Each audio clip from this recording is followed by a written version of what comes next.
What's up mga karil? So mag-change oil po tayo ng wave R natin. Gagamitan po natin siya ng number 17 na range at flies para pang pihit po sa oil cap. Tapos ng Shell Advance baka naman.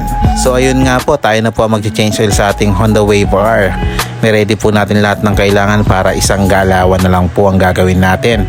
So iilalim po tayo dyan para maipihit po natin na maayos. So ayan po, pinipihit ko na po na mabagal, pabilis na pabilis. Ayun po, nilabasan na po. Ay Estelle, lumabas na po pala yung langis niya. Kaya naman charot-charot lang po kung ano na naman po nasa isip nyo mga kapatid.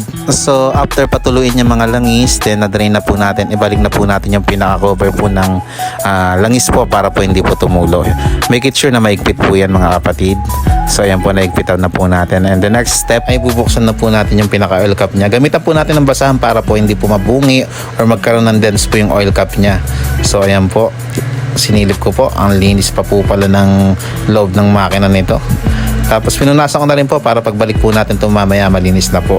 Isasalpak na lang mamaya. So ang ginamit natin ulit, Shell Advance baka naman. So ang asawa ko na po pala yung naglalagay ng langis dahil po medyo pasmado ako at walang embudo para makasigurado po. Sharan, natapos na po namin. Subukan po natin kung aandar pa po yung motor. So start natin. Yun, umeksena pa si YT. Umaandar po. So yun lang po. Mission accomplished tayo guys. Hope may natutunan kayo and thank you for watching. God bless po.